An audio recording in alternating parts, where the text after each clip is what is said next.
hello to everyone. Thank you for being with us today. Mirsad Somali Community Association welcomes everyone to the 2022 annual Be Inspired event. Today we celebrate the achievements of our young people in education. Year on year we have more graduates coming from our community. We also want to celebrate the work of our parents who work tirelessly to give their children the best opportunities in life. And we also want to celebrate all the good things that have happened in our community. It's time for things to change and for us to start appreciating the good things instead of looking at the negative things all the time. Today we've got an array of speakers ranging from teachers to postgraduates. We hope parents and young people here today can gain a little insight on what it takes. We will then have some food and refreshment, and then we'll have some music and entertainment from our special guests to close the show. Mirsad Somali Community is in partnership with the City Council and Writing on the Wall for the past 2 years to do the Be Inspired event.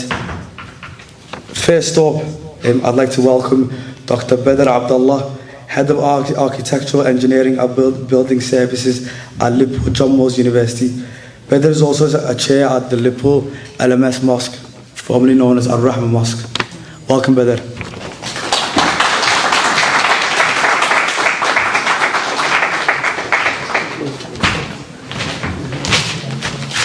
بسم الله الرحمن الرحيم الحمد لله رب العالمين والصلاة والسلام على أشرف الخلق والمرسلين محمد بن عبد الله وعلى آله وصحبه وسلم أجمعين. Thank you, Zach. Thank you, brother Saeed Ibrahim. I would like to thank the Merseyside Somalian Community Association for your invitation. This is a really great event. I'm honored to be here. So I would like to thank everyone who's here as well. So thank you for inviting me to this event, for this amazing work to inspire the young people to be in education. I am myself in education. I've been in education for more than 10 years. I did my school here. I did my college here. I did my university here. I graduated from here. So I graduated from the University of Liverpool with undergraduate degree and PhD, and then I moved to Saudi Arabia for a while, came back to Liverpool John Moores University. I started as a researcher, and then I continued as a lecturer, and now I am head of a small department called Building Service Engineering. I'm also the chair of Liverpool Muslim Society, Al-Rahma Mosque. So I just wanted to give maybe just a few things or a few lines on my experience and my advice to the young people. So recognizing the achievement of these young people is the least we can do. Is the least we can do as a community, as a Muslim community, as a Somali community, as community of other other ethnic backgrounds.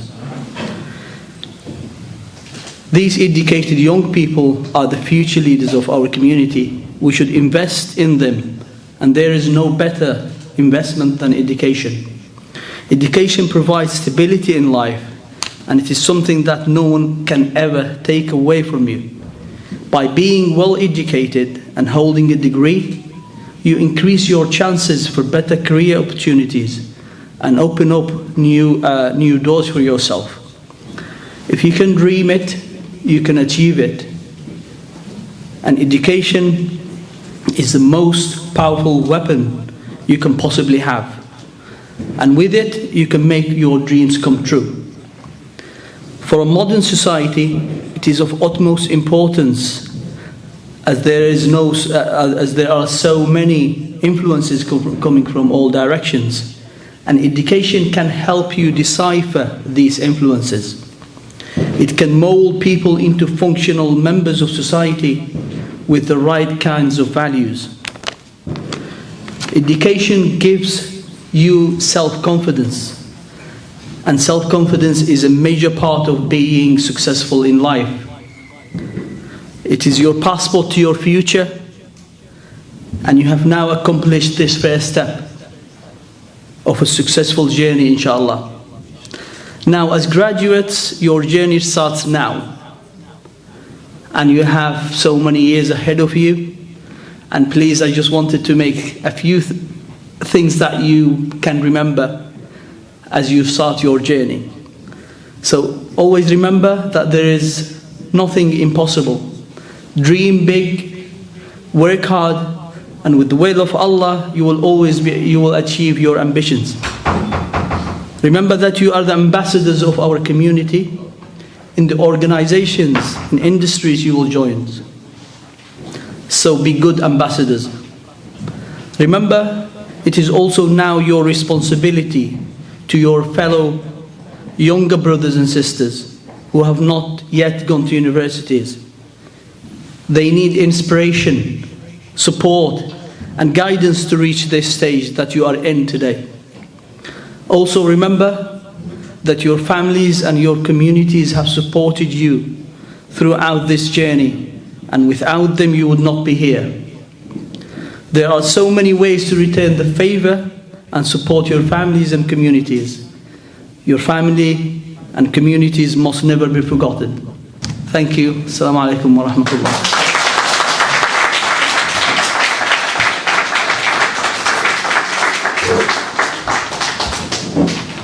MashaAllah, thank you very much, brother, for your wonderful words. Next up, I'd like to invite the inspirational Amina Ismail.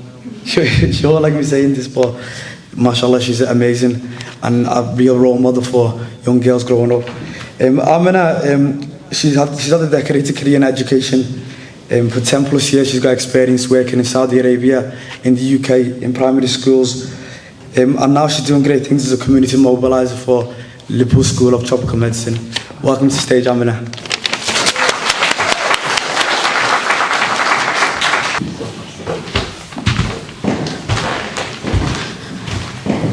I do apologise. Assalamu alaikum. I just said to Zach that he didn't tell me there were steps. Anyone who knows, I'm recovering from an injury, so that's a little bit of a challenge. So basically, I consider myself to be a storyteller. So hopefully I can share my experience and leave people with something to take away from that. So fortunately, I went to primary school and secondary school here in Liverpool. I went to Granby Street Primary School, which doesn't exist anymore, is now Kingsley. And I went to Holly Lodge as my secondary school. When I went to school, I was one of those people always said, she's so bright, but I wish she'd stop talking. And it wasn't a situation where people thought, as somebody who talked, actually we can see that as a positive thing, and we can kind of enhance that and support her to channel that in the right way. It kind of worked against me. So I left school with some qualifications, and I thought, that's it, I'm going to go out, get a job and earn an income. And I'd made a decision, and everyone was like, you need to go to university. And I did things slightly differently. And I went into a recruitment agency, and I started as an administrator, and I worked myself up to be an executive director within a recruitment company with limited qualifications. And then I hit a ceiling where I couldn't progress any further because I didn't have those academic qualifications. Other people started coming into the organisation and progressing beyond me, which was really, really challenging at the time because I had the same skill set. I thought confidently more skills than my peers at the time. I went on holiday to America, which was a very different place, and I was proudly telling people within the Somali community, I'm an executive director in a recruitment company, and they were going, what did you study in university? I was like, well, I haven't been to university yet. And they really struggled with that notion that I had an education in England, university was free, and I hadn't gone to university. It wasn't £9,000 at that time. And they couldn't understand that. And they were like, well, why didn't you go to university? I was like, professionally, I'd excelled. And they were saying, you cannot go anywhere else in the world with what you've done. And what you need to realise is there are limitations to what you can achieve. And as somebody who's Somali, that education that is available to you, you need to capitalise on those experiences. So I came back from America with fire in my belly and a slight frustration that nobody was as impressed as I was with my educational journey, albeit limited. I came back and I decided I was going to do a degree whilst I worked full-time as an inclusion and diversity officer within a university. I did both as a mature student, and I finished with the first class honours. And then once I finished that, I wasn't satisfied. I wanted to go back into university again. I decided I was going to do a postgraduate diploma in education, because my job whilst I was at university was trying to help young people progress to higher education, to support them to go to university, to help them to stay in university and actually look at different pathways, as in career pathways, academic pathways.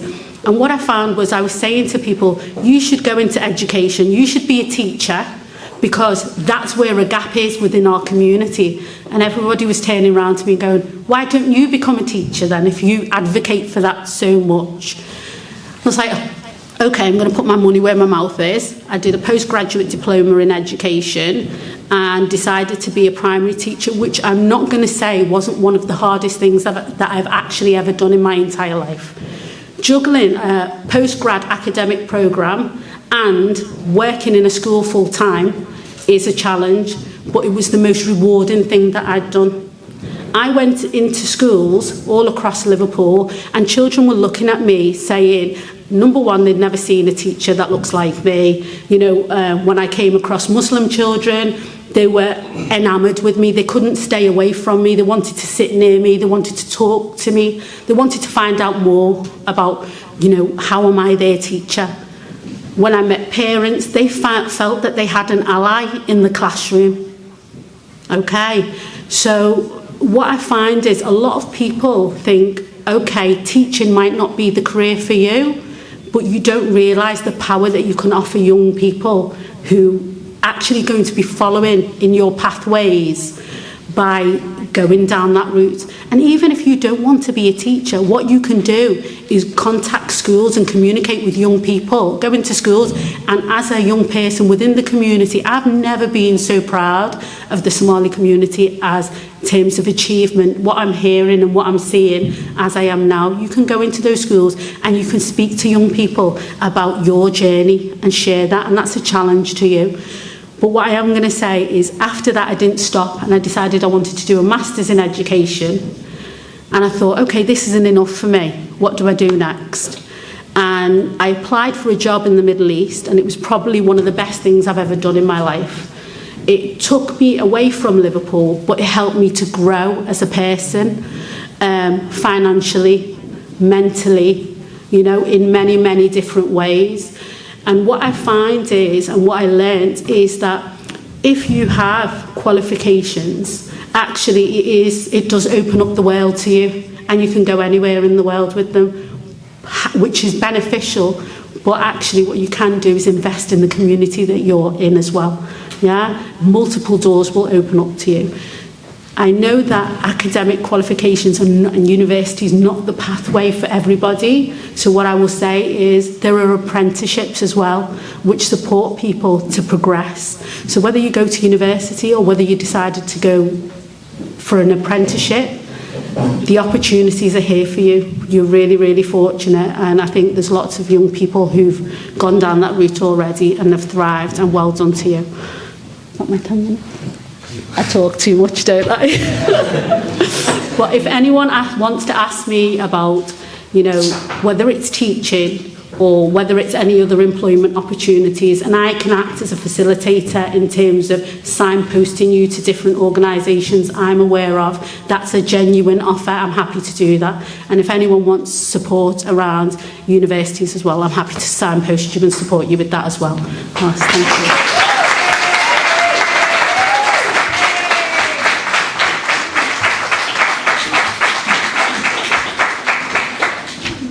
Thank you, Amina. MashaAllah.